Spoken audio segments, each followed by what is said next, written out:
Bismillahirrahmanirrahim. Assalamualaikum warahmatullahi wabarakatuh. Alhamdulillah, hari ini kita akan belajar satu lagi bidang, iaitu bidang hadis. Jadi Ustazah mahukan anak-anak tingkatan 3 bersedia untuk PBDR kali ini dengan buku teks dan bahan-bahan yang diperlukan seperti pensel dan sebagainya. Ya. Sebelum memulakan pembelajaran, marilah kita berdoa sama-sama Ustazah. Bismillahirrahmanirrahim. Allahumma aftah alaina hikmataka wanshur alaina min khazaina birahmatika ya arhamar rahimin.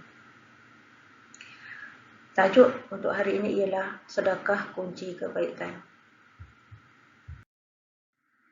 Baiklah, Ustazah akan membacakan hadis terlebih dahulu.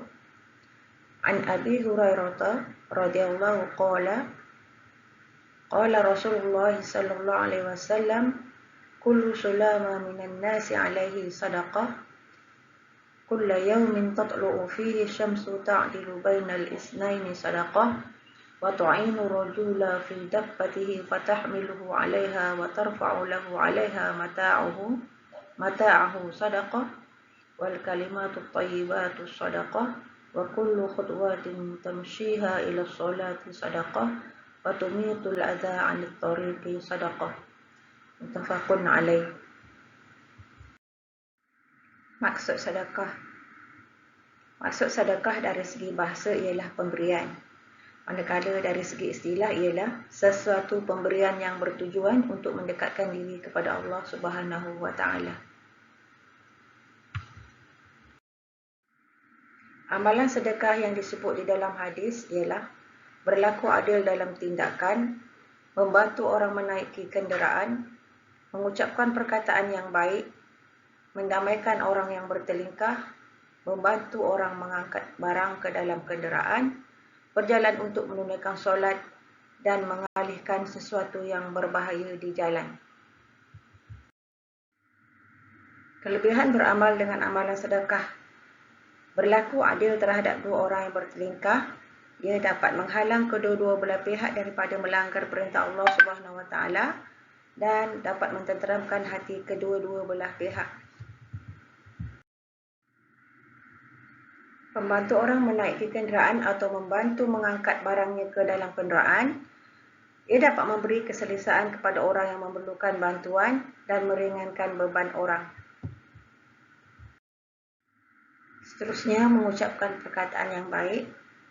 Antara faedahnya ialah dapat menyuburkan budaya komunikasi berkesan, mengelakkan berlakunya pertelingkahan, menampilkan imej dan peribadi yang disenangi, dan menenangkan hati pendengar. Berjalan untuk menunaikan solat.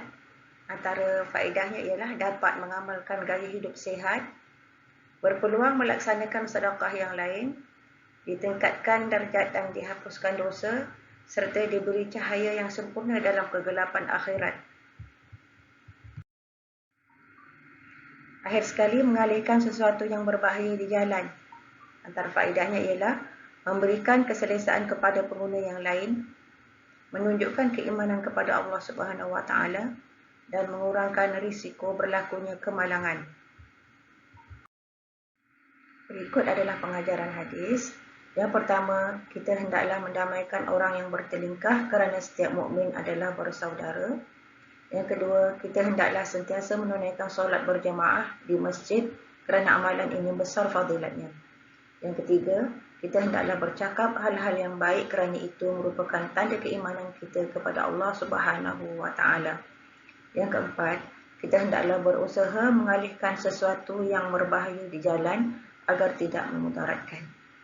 Untuk yang kedua, iaitu menunaikan solat berjamaah di masjid atau surau, memanglah ketika PKP sekarang ni dilarang untuk berbuat demikian, tetapi sekiranya PKP sudah berakhir, adalah sangat digalakkan, terutamanya kepada murid-murid lelaki, agar selalu menunaikan solat berjamaah di masjid atau di surau, khususnya untuk solat fardu.